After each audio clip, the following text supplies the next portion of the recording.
Oh, look at that. It hasn't removed itself. We need to take it off. We need to look at that. Ladies and gentlemen, good morning, good afternoon, good evening.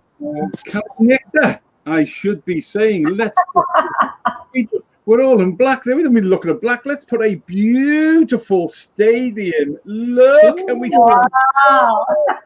this magic to the Olympic Stadium in Athens. Ladies and gentlemen, good morning, good afternoon, good evening, and welcome, Kalaznikta to you all the way from Athens. And as the Keego and Big Joe show transfers itself on our wayward journey around the globe, looking at grassroots and community rugby. Part 5, we are in the beautiful island of Hellas, which is the correct name for Greece. And I am joined by two lovely ladies who are inspirationally changing rugby and sport. And but you'll notice one thing: it's the Keego and Big Joe show, but there's no Keego. And unfortunately, Keego is away. He's doing a recce for Keego. Gets to do all the good things in life. I've got a lovely lady style. Keego's away in the recce for our next one. Apparently, Tahiti are about to join World Rugby. They're not, but that's what Keego told me. So Keego's now in Tahiti doing a recce for something for grassroots rugby that's never going to appear. So I'm going to go to Kanaloa, to Hawaii, to the new MLR team out there. But here we go. Keego sent a message tonight, saying, because obviously most people don't know that Keego was also a stand-up comedian amongst other things as well. And I said, give me a one-line joke, and he said Keego's wife was really mad that he had no sense of direction, so apparently he picked up his things and went right. So that's dreadful. And finally, if he, I don't make them up, he does wear his t-shirt. And finally, if you think that. Remember that whilst insomnia is awful, on the plus side, there we go. They're from Keego tonight. Dreadful, isn't it? Absolutely dreadful. What is positive is look at those t-shirts. Look. Oh, first time where the panelists and the host have all had these on. Exactly. Absolutely. And a great fit. Slimming it. Let's not deny it. It was said to me tonight. It slims you, big man. Of course it does. Anything talk is going to slim me. Look at the size of me. Those t-shirts in both shirts in the back. But anyway, there we go. So we are in Greece looking at community and grassroots rugby. And I'm joined tonight by two lovely ladies who I say are inspirationally changing rugby and sport in Greece. And we're going to hear all about it. Please help me welcome Penny Mitzi. Penny, good evening to you. Kalaznikta. Hello. Hello from Greece. It's actually 10:38 at night here. So I have to be honest, Joe. I have to be honest with you. Just got home like 10 minutes ago. Finished training, dropped the girls off, and then I just got in. I was talking with Eleni on the way here. I was like, Eleni, I will probably be late. Oh my goodness. But okay, almost there. We got it. You got it. It's all good. It all comes together on the night anyway. There we go. And yes, our second guest tonight is, well, she has a whole myriad name. She's got a sort of Greek South African background. And I actually just realized how many names she has. But we shall introduce her just by the three that I like, because I can almost get it, because everybody knows my accents and my languages are dreadful. I can almost get away with these. Please welcome Eleni Aphrodite Vulsepsis. Oh, brilliant. Well done. That's a great one. Well done. Well done. So we're going to talk about sort of rugby in Greece and how it's structured in the history and everything you've been doing and what's been happening since COVID and the women's and the kids game and how's that developing and the highs and the lows and stuff. So, but first, Penny, very quickly, start us off. Tell us a little bit about your background and what you do. Very interesting. So, in general, I think we are here because we are connected to rugby somehow. But besides that, yes, I'm in my professional life, I'm a business trainer and I'm a quality assurance analyst. And my job is actually to, make sure that everything is in order, and also to prepare people to take over their job, their roles, and to help them grow within the organization as well. So currently I'm working for a project that is totally connected to rugby as well. It's about tourism, but the company that is one of the biggest companies in Europe in tourism, they actually own one of the rugby teams in France. So I was amazed in such a positive way when this happened, when I realized it. And they were very, very happy as well, because part of their corporate social responsibility is totally connected to rugby and how to give back to the community through rugby, through sports, and not only to children, but also to the community in general. And they also try to engage people through work to have, let's just say, to get the vibes of rugby. And they also strongly believe in the values of rugby and how these are transferable to a healthy organization. And this was something very, very important. And I think we have a lot to learn as a corporate community, let's just say in Greece, from something like that. There's so many values from sports, from team sports, that we can actually transfer to a healthy well-being and the healthy growth of a company as well. Absolutely. Now, besides that I'm very, very lucky that I have this opportunity. I returned from Australia 2016. I just realized that I've been here 4 years now. Wow. Okay. And the moment I arrived, I actually found out that Panathinaikos has a rugby team. I was amazed, to be honest, because rugby was part of my life in Australia. You know, it's a national sport. It's everywhere around you. I was watching, I was playing for fun, and in a way, to be honest, Joe, it was a way to connect my memories and my life on abroad, and strengthen my roots in Greece. It was very, very important to me. So it changed my life in more than one ways. I'm very, very happy that yeah. And now you pass it on now to the next generation, and we're going to come back to that. So from a Greek Australian rugby loving individual to a Greek South African rugby loving individual, Eleni, tell us a little bit about yourself as well. All right. Born in Johannesburg, South Africa. I was lucky enough to actually have tickets to the next door stadium of the Rugby World Cup in 1995. So I wasn't at the main stadium, but it was a big screen. And I was one of the lucky people that actually saw the airplane that flew over the F&B stadium, you know, cheering on the Springboks in 1995 in the final. So that was that's like one of my biggest memory accommodations, you know, that you can have. You know, it's amazing that. In Greece, I'm the go-to person for television, home video, VOD, for Greece and Cyprus, actually. The company that I worked for was previously owned by Australians, so I'm also connected to Penny in that aspect, with a CEO that was a Greek South African. I know. You can't get away. You can't get away. That's it. They're all over the place, and the Aussies and the South Africans. So, and the CEO, he was a Greek South African, and he was an avid supporter of rugby. And the late president of the Hellenic Federation, he had asked if we could do something for rugby in Greece. So I spoke to the CEO then, and he said, of course, we'll hand out pamphlets. I don't know how many they want to bring to us. Just bring them and we'll hand them out. And we're the biggest cinema complex in Greece, with cinemas all around Athens and in Thessaloniki and in Volos. And we handed out, I think it was approximately 10,000 infographics of getting to rugby back in the day. I think it was 2008, 2009. Another badge that I've pinned on myself is the rugby movie Invictus that I'm sure everyone's seen.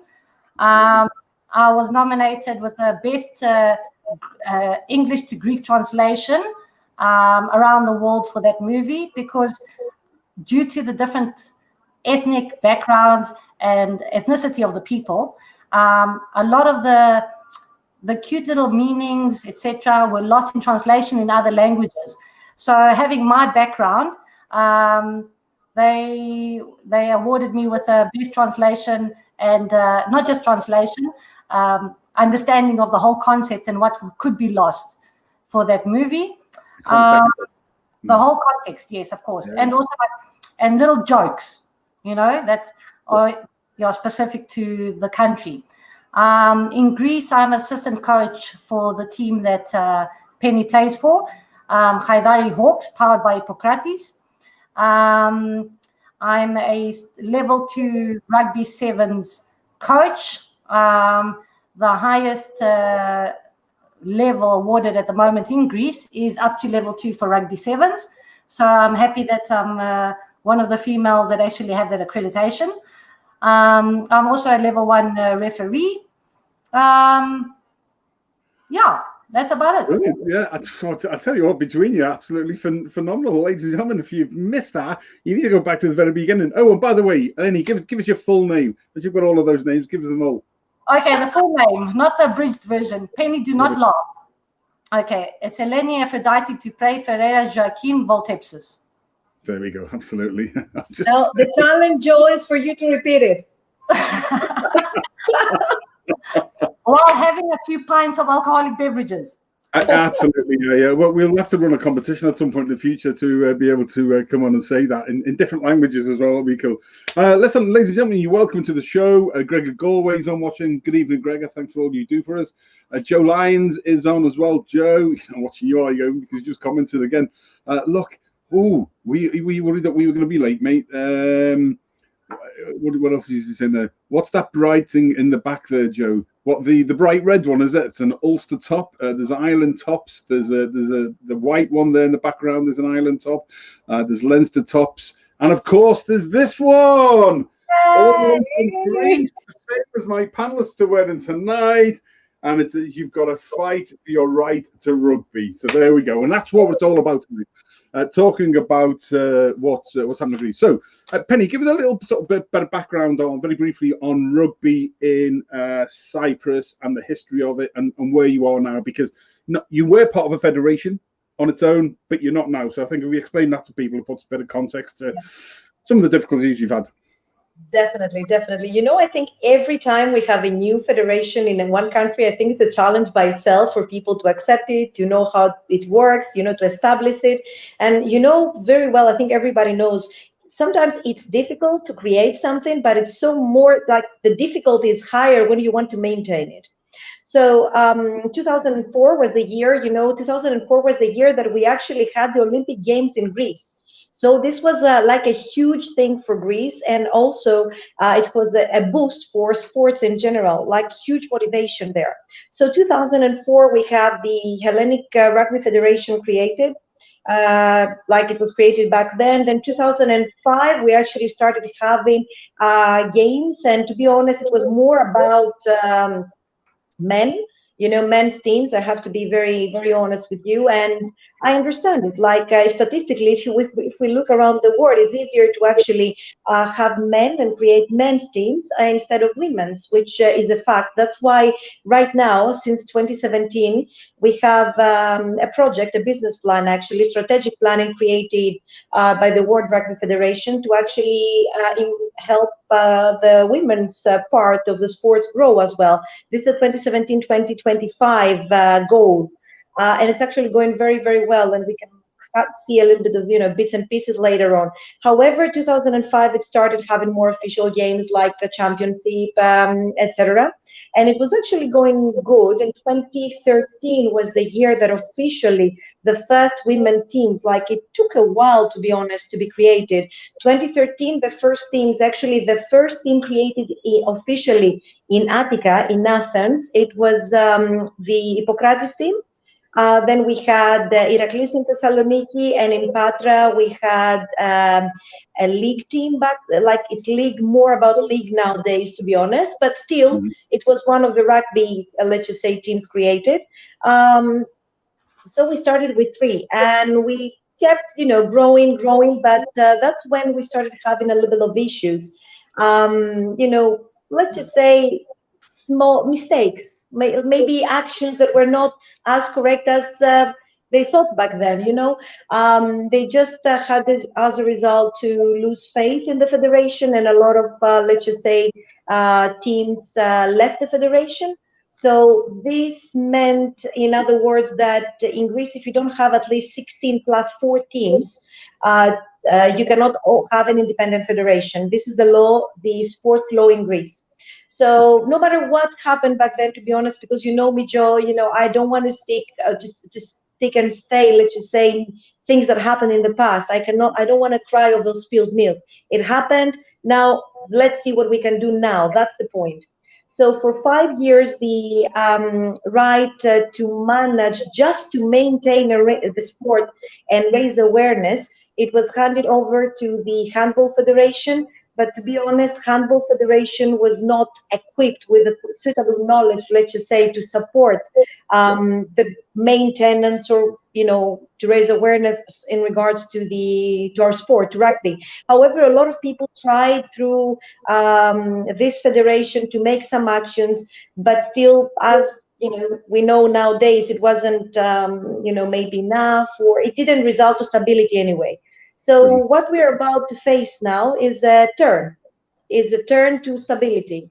And there are a lot of people that have been working on that goal for a long, long time. And I'm really, really looking forward to see more stability. And I'm really happy to see that we have support from the government, to have support from people that they love sports and they want to invest in sports. And it's important to mention, Joe, 2016 was the year that rugby sevens in this case, became an Olympic sport. So if you ask me, I cannot accept that we had 200% growth in India in regards to athletes interested to this sport just because it became an Olympic sport, and in the heart of Greece and heart of Europe, where Olympic sports were created, and the sense of that and how important this is for everybody around the world, we cannot have these numbers. We cannot have this number. So I really believe that we can do it. And that's something that we share with Eleni and Yanni and a lot of people. We strongly believe in the sport and in the capability of growing this sport in Greece, and believing in women. You know, you need to believe in something, to have passion in order to see it happening. You know, we are manufactured, our bodies manufactured to imagine, dream, create pictures of that. And then it's just a small thing, you know, just to bring it into reality. And that's the thing.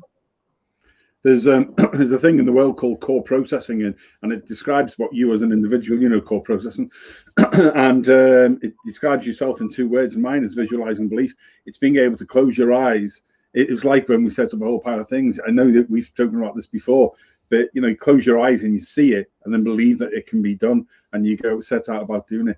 And not to say that, and we're going to cover some either, not to say that, you know, there's going to be sort of great times all the time, and Jesus, it's frustrating when you're on a journey, but it's worth it. You know, sometimes some people, rightly or wrongly, all they're focused on is numbers, and if the numbers aren't there all the time, then it's not moving forward. Well, it is moving forward. It's just that you've got to gain traction. It's got to gain consistency and persistency in everything you do. And it would have been easy tonight when we lost Keego today. I know, Pen, we were 5 minutes ago late. It doesn't matter. The fact that the two of you have been so maxed out today, it's 10:30, well, nearly 11 o'clock there for you in Greece.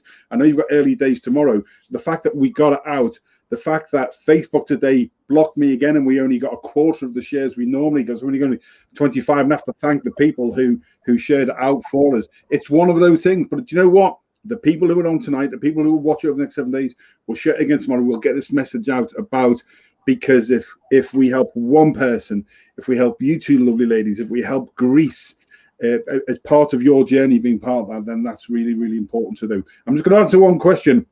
In fact, actually, Ian Gilbert's on from Spain. Hola, Ian, our ambassador extraordinary and plenipotentiary to the court of Madrid out there. Good evening, sir. How are you? And oh, sorry, Joe Lyons was saying, what's in the background? Yeah, we are in the lovely background of the Olympic Stadium in Athens. That's where we positioned ourselves tonight, because we can. Otherwise, it's dark and dingy east coast of Ireland out there. So take your picture. There we go. Pen, listen, thanks for that. Eleni, tell us, what where were you when you were sort of came into COVID with rugby? Because what were you doing at the time with the teams there? Okay, well, as Penny mentioned earlier, we have a new ruling, etc., for the handling of the federation in Greece. Having said that, we have a new president, we have a new committee, general secretary, etc. We were invited by Rugby Europe and the World Rugby and by the Olympic Committee in Romania to follow the level 2 rugby sevens coaching, which was great. We went through, met great people, and I'd like to mention a friend of mine, a new friend of mine. His name's Kevin Muzikanth. He's in South Africa and also a head coach for the Israeli team. He taught me a word, actually a phrase, that actually summed up everything that Penny is doing, what I'm doing, what Giradashvili in Thessaloniki is doing, what Nikos Petropoulos also in his teams are doing. It's called a rugby purist. A rugby purist is a person who loves everything about rugby. He downloads it into his DNA, okay? And everything is done with sincerity, okay? So, having met Kevin, he explained this to us, okay? So, we carried on our coaching, etc. We came back to Greece. We set ourselves up for the ancient Olympia rugby sevens under 16 boys team games to play. We had Italy wanted to come. They loved it because we were going to watch also the torch relay and the start of the torch relay and actually the whole ceremony there in ancient Olympia. It gelled beautifully with the Olympic Games in 2020. So we set that up. We had Italy, Malta, Georgia, the Czech Republic. They were going to come down for a two-day tournament. Then COVID hit. We postponed. Okay. And this is around about the 12th of March. So it was just, we started postponing before everything went black. Okay. So that's the way I see COVID. Everything goes black and you have to shine the light and let rugby come out. Okay. Absolutely. So in the midst of you have to fight for your rights. So in the midst of that, we postponed and the lockdown happened. Just before that, Penny came to our team. So we were actually training due to the late start of the season for about, I think, 2.5 months. You know, with 2.5 months, new goals, etc. And the boys coming back to play, etc. And COVID hit, and then there's like, you can't do anything. Yeah. So this put a damp on our plans. Let's put it that way. And we had to get really, really creative. All the teams had to get creative, I believe. We did sessions to keep up physical activity at home. A lot of the clubs around the world did it at the same time. A lot of the clubs also put together a small video about themselves. You know, but it's difficult to do rugby, as you know, without doing rugby. True. So when the lockdown started easing up, and we had like level 1, level 2, before we could actually go to the fields, I had the girls come over to my house, kept our social distancing, and we did rugby here. We did handling skills, atomically handling skills. We did line outs using a ladder. Can you? No, honestly, I'm supposed to be the jumper. Okay, this was the funniest thing I've ever done in my life. I have to tell you that. But it was so creative at the same time. It was like, oh my goodness, you know, wherever there is need, there is a way. Exactly. And because passing wasn't allowed, we had hoops, we had flower pots where you could actually target your passing, etc. Flower pots work really, really well because they actually grab the ball and they like throw it back at you. which was great, in a limited area. We had to get also creative afterwards. We went through quite a lot of the local matches, dissected, analyzed different matches, also dissected and analyzed Europe rugby, the women's teams and the tournaments that they went through. We went through explaining different types of rules that we had seen, because obviously you can't play rugby if you don't know what the rules are. So we had 5 gears, different gears and levels of people, and language barrier. We have on the team, we have Greeks born in Greece. We have Greeks born in South Africa. We have Tunisians. We have a Palestinian. We have a person from Lebanon. So everything had to be in Greek and in English. And they had to take homework home, okay, and learn the different, the different types of work that we were doing on that day in Greek and in English. The Greek girls in English and the foreign girls in Greek. So we also language teachers. And of course that it's good to interrupt you. That goes back to the translation bit that you got the award for before in the film Invictus. Just the context of when you explain something as a coach. Oh yes. Translating it into another language, but trying to get that context about something, to a style of how you play, or the rule, or the tactic, and everything like that. It's just things that we just take for granted. I mean, this again, to be honest, we wrote the show running order and the notes and everything like that, and yet even I still didn't think about the context of what you have to go through to be able to do that, and the myriad of multicultural society that you're trying to do on it. And Christian Hyde from Wales. Christian, how are you? Great to see you on, buddy. Hope you're well. Great to see the females leading the way in the beautiful game we all love. Hashtag rugby for all. Would love a Greece rugby jersey to add to his collection. He's got a great bar at home. This boy's got a rugby bar that we're going to do some live from it in the future. Yeah, Chris, good man. Yanis, if I can just pull that one up. Oh, my thing won't stand still. There we go. Yanis, Christine will have to sort that out. Then there we go. There's 2 of you. I know Lainey's already writing that down. This is how we came across these. We were chatting one night. We'd had Penny on once before, and we were chatting with Keego and everything. And the next minute, we chatted with Lainey. The next minute, there was a design done, and then they appeared. So you got a 5-year right to rugby. So that normally sits on that end corner over there, which we're very, very proud of. Brilliant. So that's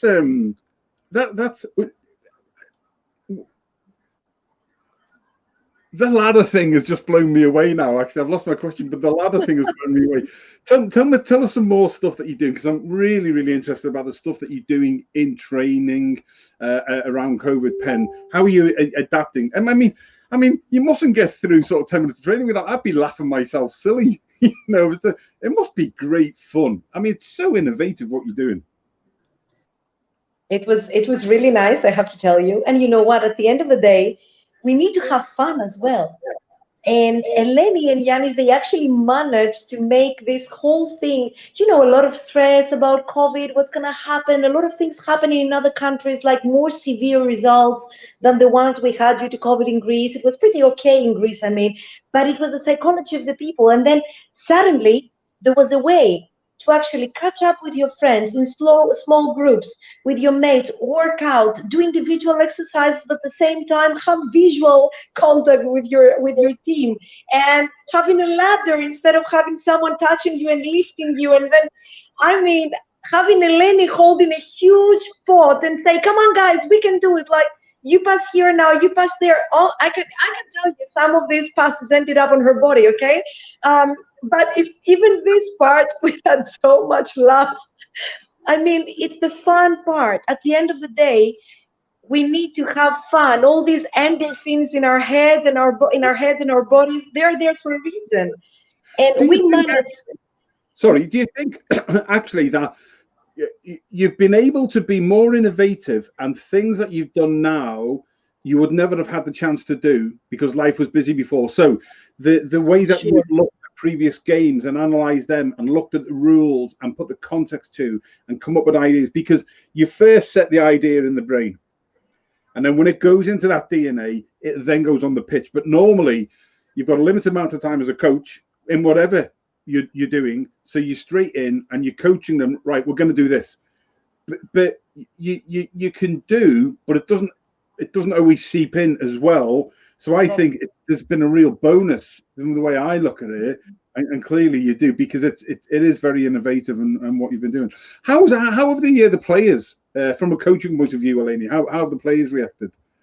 As I told you earlier, I'm an assistant coach. So head coach for Haidari Hawks, powered by Hippocrates, is Yannis Lagodimos. That's actually posted over there, and he's definitely going to get, he's a man of his word. He's going to get that Greek jersey straight to you, Christian. Believe me. So we go through the training that we need to have, also depending on how many people we're going to have a training. We have a mixed training with boys and girls. It was a little bit challenging, I would say, because Yannick comes from a 15s background and I come from a 7s background. So it was very nice to debate on how things should be done. And the way I see it and the way he sees it comes together. And this is where I believe, like, the darkness, where things shine through. Okay. And to actually, like I said earlier, play rugby, train for rugby without actually doing rugby is extremely difficult. Yeah. So, and also the different gears, like we said, with the players. But it's great. It's difficult. The language barrier is also difficult. But it's funny though, because they have inter-jokes now. They actually make jokes with each other without actually understanding each other's language. So you also have to show what they have to do. You have to explain it in one language. You have to explain it in another language. And then it's the factor of actually taking the person aside and showing them again one-on-one. Because everyone has got, and also the visual video, everyone's got a different way of understanding and learning.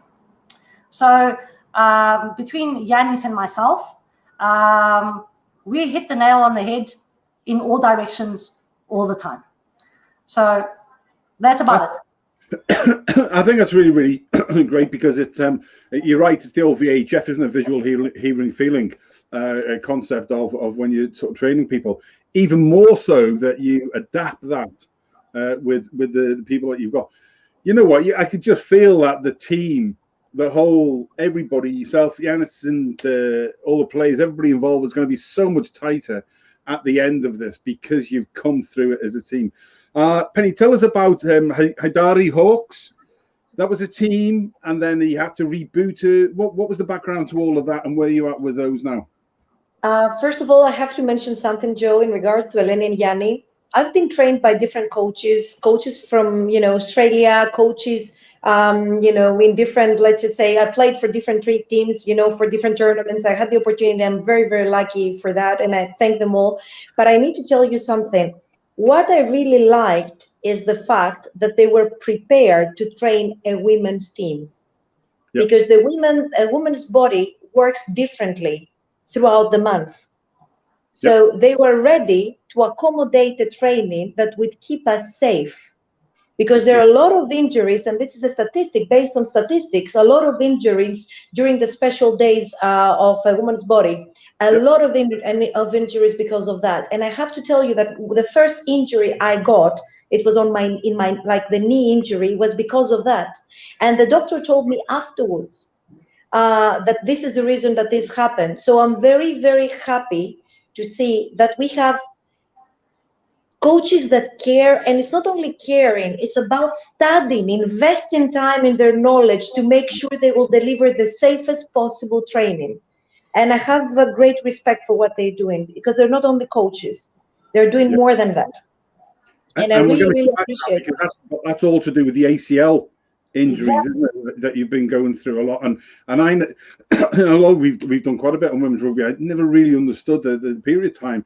Actually, the soft tissue injuries and everything physiological as well as mental injury. The whole thing can just be a minefield. So to be able to adapt around that, actually, again, things that men just wouldn't wouldn't really think about. To be fair, I'm sure some do, but again, it's just another one of those things that we want to encourage you to play. We want to sort of promote you and everything like that. But actually, there's some differences there. And we'll come back to the ACL bit in just a second. Actually, Christian Hyde just proved that Christian's a great guy. Okay, he's visually impaired.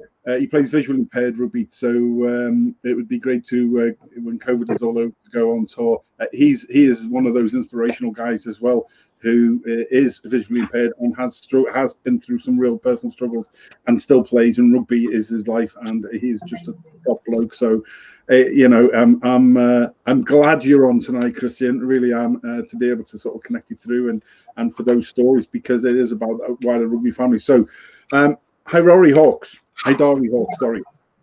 Yes. What was the background to them? First of all, as Hippocrates, it was, as I mentioned earlier, the first women's team ever created in Athens. Yep. So it was a challenge to actually invest in recreating, reviving, let's just say, this team. So it was a challenge, it was a goal, and I can say that we did well.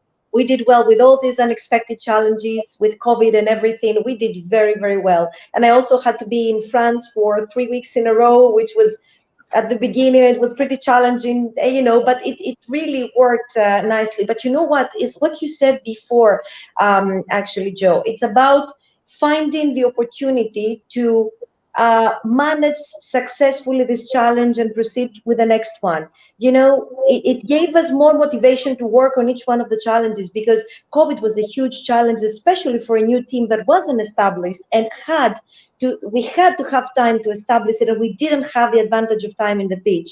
So we had to be very creative around it to maintain the interest and the passion from the players, new ones and old ones, and keep them united. And you know what? We did it, because there was a contingency plan there, a continuity, let's just say, plan in place, which was successful. It was a trial one, and it worked, and we're really, really happy for this. And it creates more, it gives us more ideas about the future as well, because COVID is here, and it's here to stay. It's not here to just leave us just like that. It's a part of life, and we need to adjust and prepare for that. So Haidari Hawks, first of all, even the name was clearly Hippocrates rugby club. However, Hippocrates also has volleyball, for women's volleyball, which is very, very nice, very interesting, and very positive. But we just wanted to create a differentiation there, that it would be more into the rugby mentality. And it's all about marketing. It's about, the dynamic element of the sport as well. And it was something that women thought about it. Let's just say Eleni worked on this a lot. Then we've talked with our president, which is a woman, Hara. And yes, we interacted a lot among ourselves, and then this really nice result popped up. It was a very nice creative name, to be honest, because Haidari is the area, Hawks, it's the bird, but actually the pitch where we train is on the top of the mountain as well, like one of the toppest areas in places in the area. So it meant a lot to us to connect it. And also H stands for the where we score. It's the score area of ours. Like, it looks like a big H for us. So it was a really nice marketing trick as well, which I found brilliant from this amazing mind that Eleni has. I loved it. It was so, so efficient.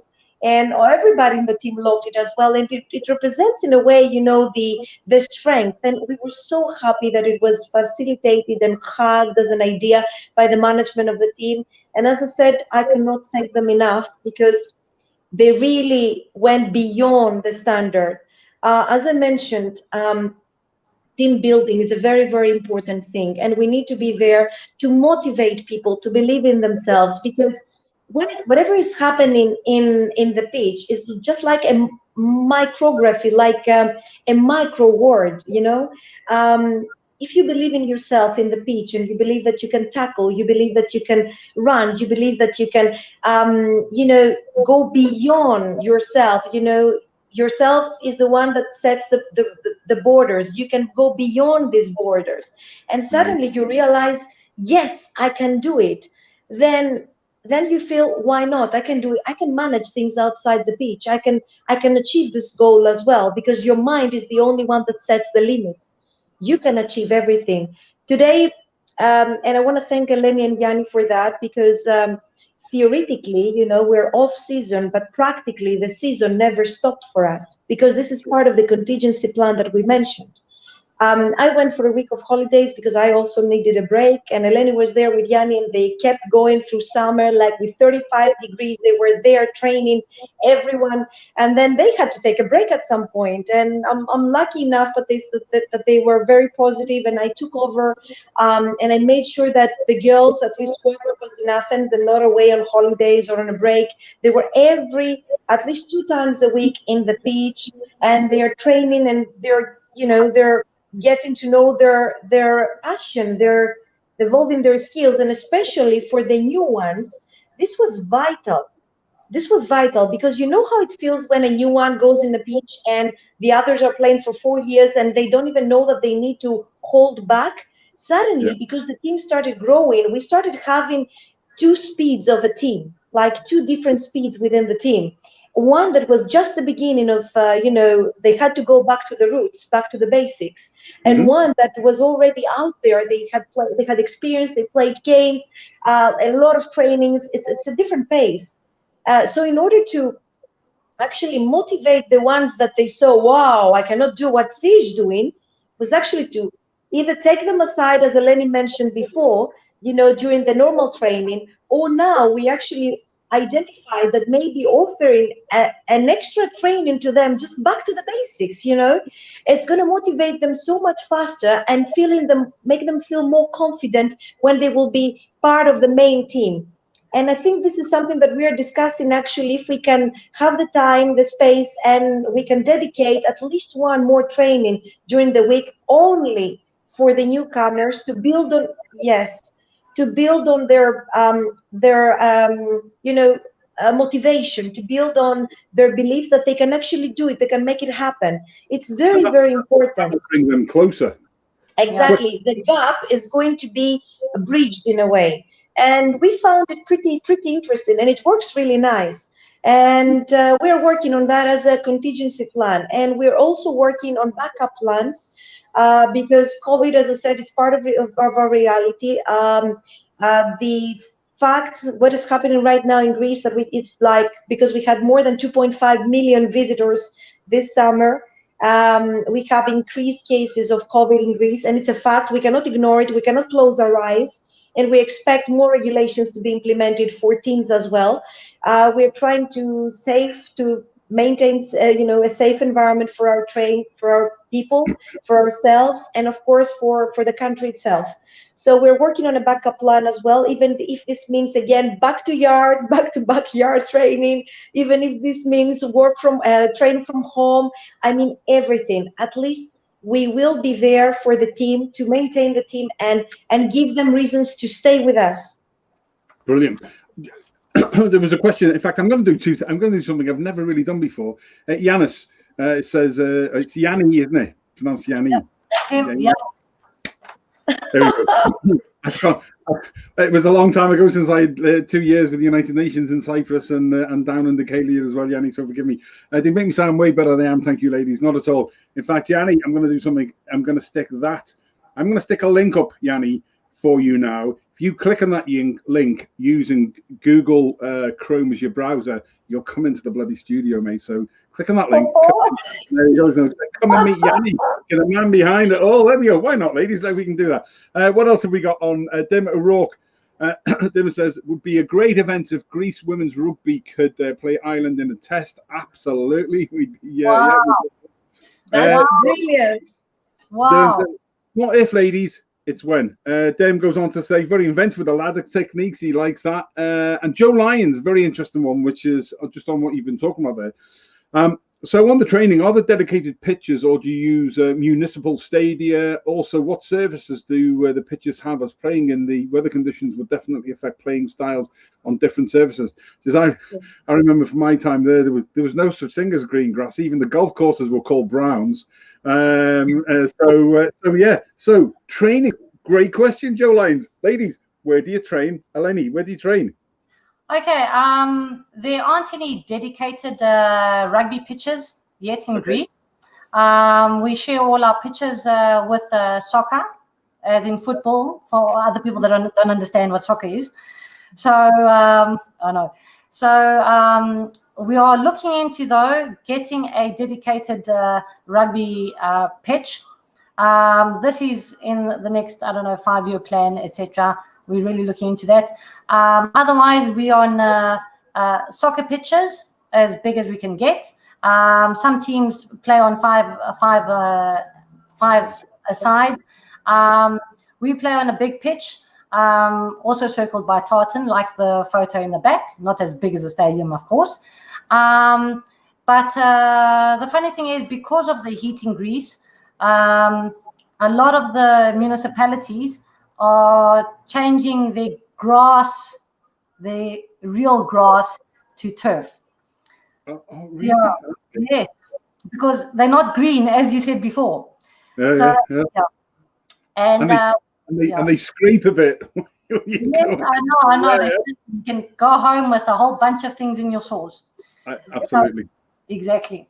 So the pitch now in Haidari has been revamped. It's synthetic. It's of the better synthetic field that I've been on, which is great. It has a lot of bounce. It's pretty. It helps with less injuries. Let's put it that way. But I think as of next week, Penny, I think we're going to see a few bruises and scrapes coming in. We're going to have to get a little bit. We're looking forward. And you know what? It's an amazing pitch. Don't get me wrong. It's a synthetic one. But I've seen synthetics and synthetics. And this one is the latest technology of the synthetic one. It's brilliant. It's beautiful. Okay, some bruises is not the end of the day. But what I mean is that I used to train, Joe, and I'm saying that with the heart, like a pain in my heart. It was concrete and just a small layer of something that looked like green and black. I still remember a huge bruise on the side of my leg. It took 3 months to go away. I still have a little bump there. 3 months, it was totally black. So this is like paradise. Paradise. Oh, absolutely. Well, listen, everybody is now going to think the way you describe it. I'm going to stick this up. Look, that's the back. Yeah, but this is not synthetic, you know, eh? This is not synthetic. Green grass. There we go. That's where we envisage that you are training all the time. And we've got a special guest. We're going to add him into the studio now. We have got, I'm going to, right, Yanni Lagodimidis. Is that correct? No, close enough, Yanni. Lagodimos, but it's good enough. Don't worry about it. Yanni, welcome to the show. Yanni, tell us a little bit. Thanks for having me. Look, Joe, something magical. Sorry for crashing your party. Is going to happen. Brilliant. Tell us about coaching the side, and very briefly, what's your background and how did you get into rugby coaching, mate? That was a lot of years ago when I was actually way younger, fitter and faster, and still living in England. I went over when I was about 18 and a half to study, and then I picked up some habits, and that wasn't just drinking pints. So. Man. So I got stuck with it basically. I went to try, and it was funny actually. I asked one of my mates called PT, James is his real name, but anyway, to let me have the opportunity to take me somewhere to try something of an English sport, since I was going to be there for quite some time. So he took me to watch cricket. And no offense to all the fans of cricket, but I really didn't get it. I was like, I was dumb as anything. I was like, no, definitely not for me. Can we go to that pitch over there? And that's where Preston Grasshoppers were playing.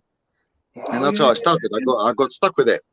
And I played in uni as well. And my mates got me into it, and I started liking it. And even though I was quite heavy for a winger anyway, because I was about 120 kilos back then, I was very fast for the kilos, especially when there was quite a few big blokes chasing me. So that's how it started. And then it never went away. It's a bit like a virus kind of thing. Like, you get with it, and that's it. You're stuck for life. And how do you?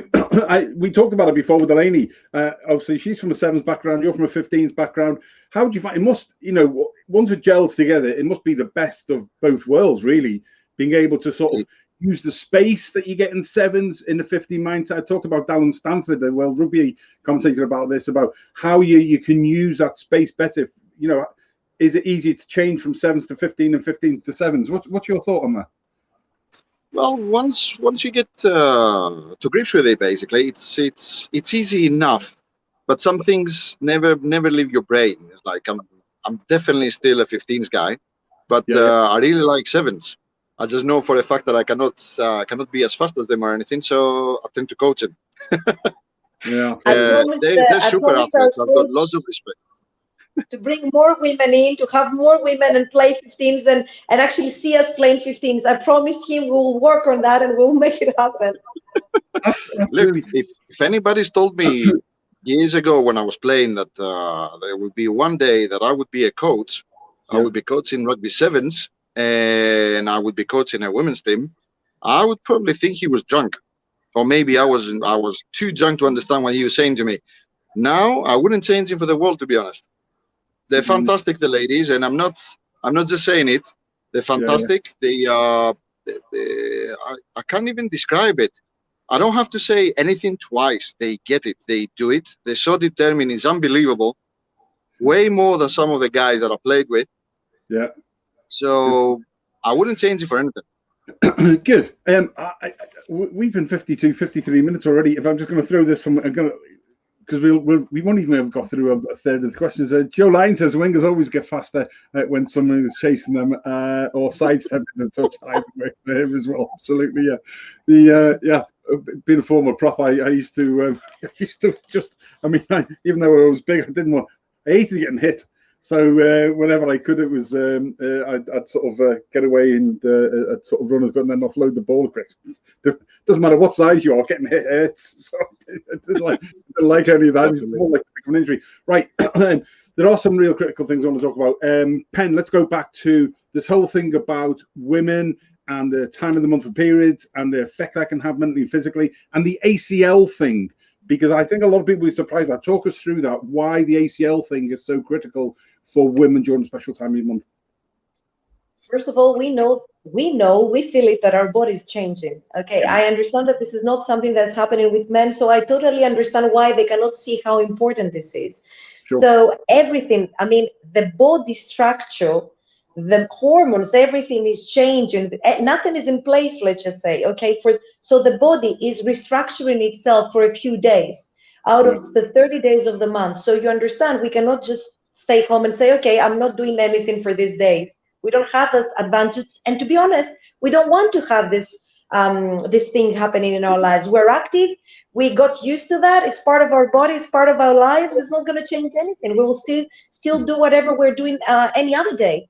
But feeling that you have someone that cares for you and is actually going to train you correctly in order to avoid any possible injuries because he or she are aware of the changes that your body is going through, Joe, it's vital. It's vital. And you know what? You feel that even if you won't think about it, someone else is there to make this thought about you, to make sure that you're going to leave the pitch safe and without any pains. It's very important. Specifically, is it an ACL problem? Why does it manifest itself that? Elaine.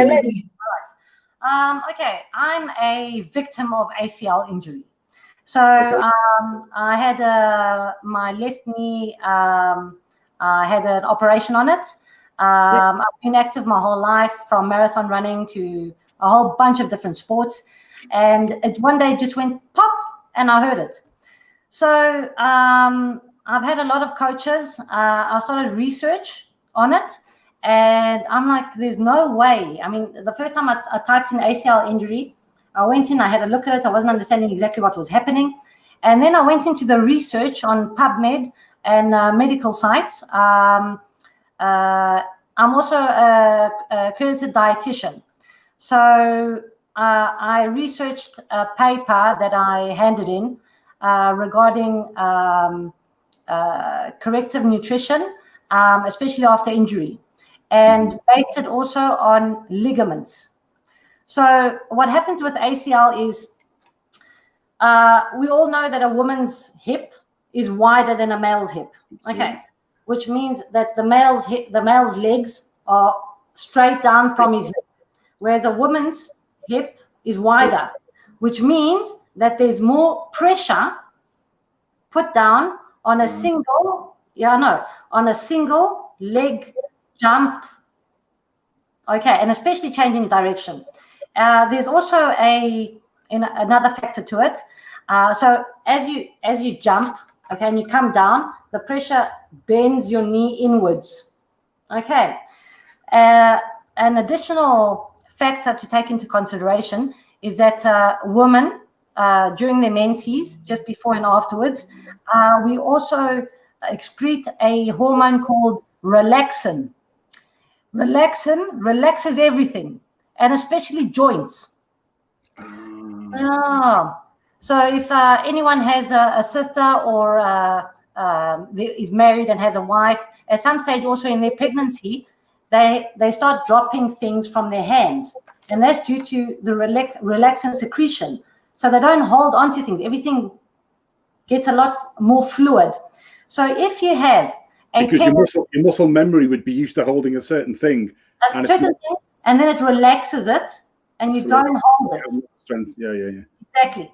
An additional factor in this is that women in their hamstrings are late to create torque, and the hamstrings are actually what keeps the knee in place, not the quadriceps, the hamstrings. So also this you can find in any research. I'm welcome to anyone wants to contact me, I'll send it to them. So all of those factors come into gear. And in addition to that most people work at a sitting station for more than 8 hours a day, means that their torso becomes extremely weak. And if your torso is extremely weak, you can't strengthen up and hold on to the power through your extremities.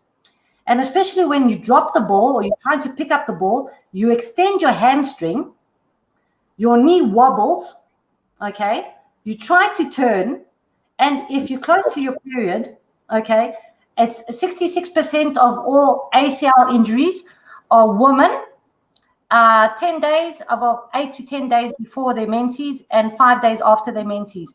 66% of all women, and I think it's 53 or 55% of all ACL injuries are women over 30 to 45 for that. And what we do, especially for that, is that we are dedicated. Beginning of every training, we do a scientific backed warm-up and strengthening for ACL injuries, which I've just seen that actually FIFA in soccer has started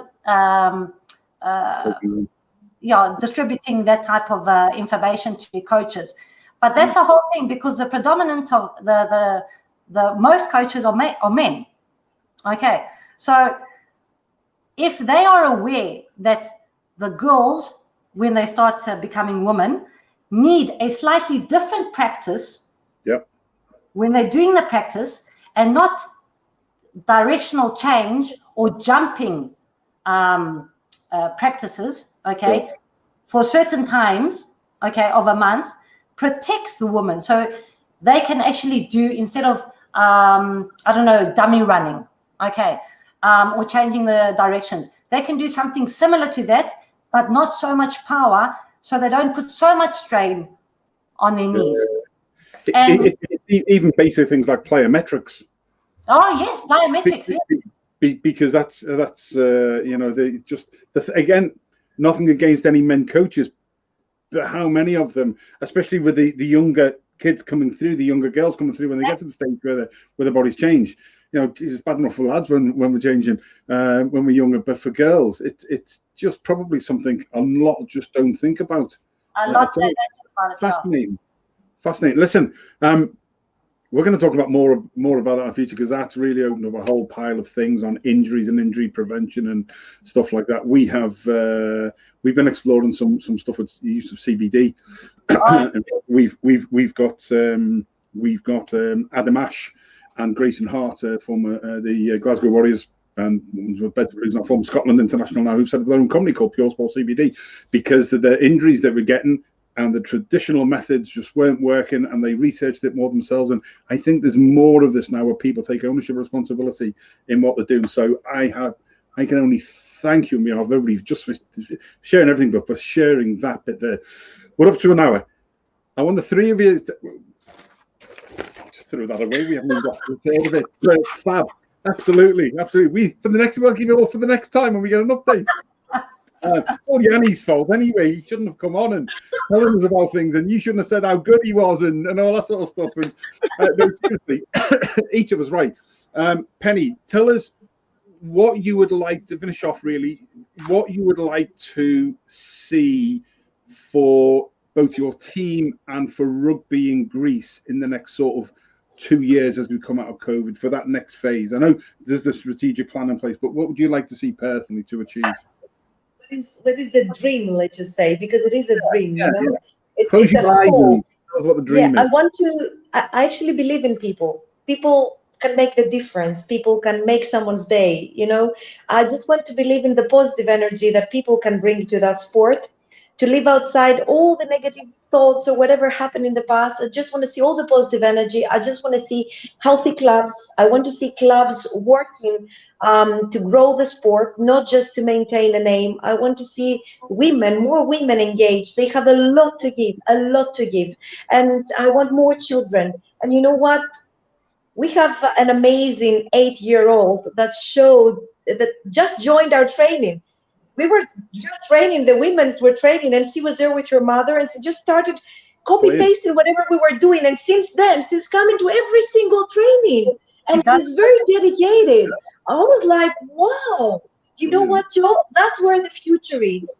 We need to play for as much as we can, because we're getting older, you know, and at least use this passion and energy towards the new ones to come. Let's motivate them. Let's lead by example. But in order to lead by example, we need to show the healthy and positive side. There are a lot of positive people out there in Greece, in Europe, everywhere, that they love the sport and they have something to give. I really want to see them giving it out there and investing. We need to invest in people. People are the future. Children are the future. And as you can see, we're having a lot of fun. As a team here, we have a lot of fun. And you know what happened last week? I haven't shared this information. Actually, it was Wednesday. I haven't shared this information with Yanni and Eleni. One of the newest ladies that joined, you know, she was so tired. We were almost at the end of training, and we're doing a lot of catch-ups, you know, depth, running, passing, hands, etc. And she started crying because her body wasn't following. And I said, it's okay, just stay out, don't worry. When we'll come back, you can join later. Breathe in, breathe out, relax. And said, no, Penny, I'm training here because I want to be stronger. I have to get over it. And I saw the sparkle in her eyes. And she just joined, and you could see that her voice wasn't coming out as strong, but she was there, and this was the moment she broke her limit. This was the moment that we were working for, that she was working for. And it just stretched her to the point where, you know, that she crossed her limits, her borders. She just broke it down, and she just said, I'm doing it. If you see that, Joe, everything else is like, you're full.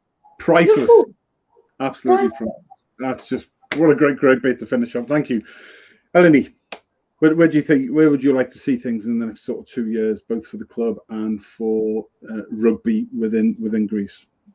Well, I'm taking also the opportunity to say thank you to Hara Kavala, who is the president of Haidari Hawks, powered by Hippocrates. I also like to say thank you to Hippocrates Drakoulakis, who is the general secretary of the federation. They're doing the best that they can to get us on the go and into a championship within the next few months, which is definitely something that I'm sure a lot of people want to take part in, because now we've just been playing friendlies here, friendlies there, friendlies everywhere. So we'd like to have some points on a scoreboard and something to work forward to. So, and what Penny says is shine a light through the darkness of COVID and rugby, yes. So I'm just happy that it's going in the right direction. Everyone's knows exactly what they're doing. People are joining. It's a great community. We have great people coaching and reffing, not as many as we should have, but we're working on that as well. I just hope that more people get accredited, something that the Federation is looking into. And also, just on a side note, is that I never wanted to be a coach. Who does? I never wanted to. Yeah, but I didn't think I could take on the responsibility of having others depend on me. And it's such a rewarding position. It's such, I mean, my heart explodes after every practice. I love it. Good for you. Well Love done. you, Eleni. You know that. Oh, honestly, you can see the passion, and I can just imagine how that transferred onto the pitch. Yanni, finish us off. Where would you like to see the club and Greek rugby from your perspective going over the next 2 years, brother?